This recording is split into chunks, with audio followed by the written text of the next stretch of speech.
A frontier family in 1842 fed 6 people for a week on cornbread that cost pennies. It had 3 ingredients: ground corn, water, and a little wood ash. No preservatives, no synthetic vitamins, no 20-ingredient label. Those families crossed deserts, climbed mountains, built homesteads with their bare hands. Their children had solid teeth, steady energy, and no doctor within 100 miles. Now walk into your kitchen. That loaf of commercial bread cost you $4 to $6. It contains enriched wheat flour, high fructose corn syrup, soybean oil, and a chemical called azodicarbonamide that is also used in the manufacturing of yoga mats. You eat 2 slices, and you are hungry an hour later. The difference between those families and you is not willpower. It is a 3,500-year-old food preparation technique that the food industry deliberately abandoned because it takes time, and time costs money. Let's start with what you are actually eating when you buy modern bread. Pick up a bag of cornmeal at the grocery store. Looks simple, smells like corn. The package says stone ground or all natural. You think you're getting something close to what frontier families ate. You are not. Modern cornmeal is made from dent corn, a hybrid variety bred for yield, not nutrition. It is harvested by machine, dried in industrial kilns at high heat, and milled with steel rollers that strip away the germ and the hull. The germ contains the healthy fats, vitamin E, and B vitamins. The hull contains the fiber. What is left after milling is starch, pale, dry, nutritionally gutted starch. Then it is enriched. That word sounds positive, but it means the opposite. They destroyed the natural vitamins during processing, so they spray synthetic versions back on. Synthetic niacin, synthetic iron, synthetic folic acid. Your body does not absorb these the same way it absorbs vitamins that occur naturally in whole food. A 2010 study from the American Journal of Clinical Nutrition found that synthetic folic acid accumulates unmetabolized in the bloodstream, and elevated levels are now linked to increased cancer risk. They are not replacing what they took. They are adding a cheap imitation that your body does not know what to do with. And it gets worse. Here's what nobody tells you about modern corn. Over 90% of the corn grown in the United States is genetically modified. That corn is sprayed with glyphosate, the active ingredient in Roundup. In 2015, the World Health Organization classified glyphosate as a probable human carcinogen. But that is not the only damage. Glyphosate disrupts your gut bacteria. It kills the beneficial microbes that help you digest food, absorb nutrients, and regulate your immune system. Your modern cornmeal carries traces of a chemical that attacks the very system responsible for getting nutrition out of your food. So what do you actually get from that all-natural cornmeal? Depleted starch, synthetic vitamins your body struggles to use, chemical residue that damages your gut, and almost zero ability to access the minerals locked inside the grain. That last part is the key, because corn contains something called phytic acid. Phytic acid binds to iron, zinc, calcium, and magnesium, the minerals your body needs most. It wraps around them and holds them hostage. Your digestive system cannot break that bond, so the minerals pass right through you. You eat the cornbread. You get the calories, but you miss the nutrition. Modern processing does nothing to solve this. Frontier families solved it 3,500 years ago, and the method is so simple it will make you angry. Walk into a frontier homestead in the 1830s. The woman of the house is making cornbread. But she is not just mixing cornmeal and water. She is doing something else first. She is soaking the corn in water mixed with wood ash. This is nixtamalization. The word comes from the Aztec language nahuatl. Nextly, meaning ashes, and tamale, meaning corn dough. Mesoamerican civilizations discovered this process around 1500 BC. The Maya, the Aztec, and dozens of other indigenous groups across the Americas used it for thousands of years before European contact. When Spanish colonizers arrived, they saw indigenous people soaking corn in lime water and dismissed it as primitive. They took the corn back to Europe, but they skipped the soaking. That decision killed tens of thousands of people. Here is how nixtamalization works. You take dried corn kernels and cook them in water mixed with an alkaline substance. For the Aztecs, it was slaked lime, calcium hydroxide. For frontier families, it was hardwood ash, which contains potassium hydroxide and calcium carbonate. You simmer the corn for 30 to 60 minutes, then let it soak overnight, anywhere from 8 to 14 hours. The next morning, you rinse the kernels, rub off the softened hulls, and grind the corn into dough. This was food science that changed the grain at a chemical level. The alkaline water breaks down the cell walls of the corn kernel. It dissolves the hemicellulose that holds the hull together. It softens the hard outer layer of the endosperm. And it does something that no other preparation method can do. It frees a vitamin called niacin. Corn contains niacin, vitamin B3. But in its natural state, that niacin is bound to large sugar molecules. Your stomach cannot break that bond. The niacin passes through you unused. But when you soak corn in alkaline water, the chemical reaction breaks those bonds. The niacin becomes bioavailable. Your body can absorb it. Niacin is not optional. It is essential. Without it, you get pellagra, a disease that causes skin lesions, diarrhea, dementia, and death. The 4 Ds, doctors called it. And here is the proof this mattered. When Europeans brought corn to Africa and southern Europe in the 1500s and 1600s, they planted it everywhere. It grew fast. It yielded well. But they never learned nixtamalization. Within a few generations, pellagra epidemics exploded. In 18th century Spain, Italy, and France, entire rural populations went mad and died. By the early 1900s, pellagra was killing thousands in the American South. Poor communities eating corn as a staple without the alkaline processing that native peoples had used for millennia. The Mesoamerican people who invented nixtamalization never got pellagra. Now let's talk about what nixtamalization actually does at the molecular level. Because freeing niacin was only the beginning. First, the mineral unlock. Remember phytic acid, the compound that binds to your minerals and makes them useless? The alkaline soak degrades phytic acid. A 2007 study from the Journal of Agricultural and Food Chemistry measured corn processed through nixtamalization and found phytic acid levels dropped by 40 to 50%. That means the iron, zinc, calcium, and magnesium already present in the corn become available for absorption. You're not adding nutrients. You're unlocking the ones already there.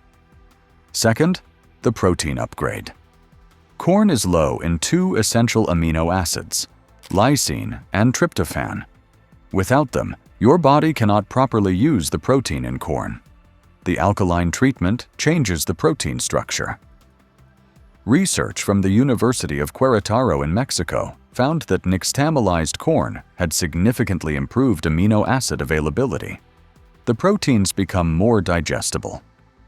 Your body can build muscle and repair tissue from the same corn that, without processing, would leave you malnourished. Third, the calcium injection. This is something most people miss completely. When you soak corn in lime water or wood ash water, the calcium from the alkaline source bonds directly to the corn. The finished product contains dramatically more calcium than untreated corn. A study published by the Institute of Nutrition of Central America and Panama found that nixtamalized corn tortillas contained up to 20 times more calcium than unprocessed corn. Frontier families eating ash-treated cornbread were getting a calcium supplement with every meal without ever knowing it. Fourth, and this is the one that connects everything, the mycotoxin defense. Corn is highly vulnerable to mold, specifically a fungus called aspergillus that produces aflatoxins. Aflatoxins are among the most potent natural carcinogens on Earth. Modern corn storage fights this with chemical fungicides.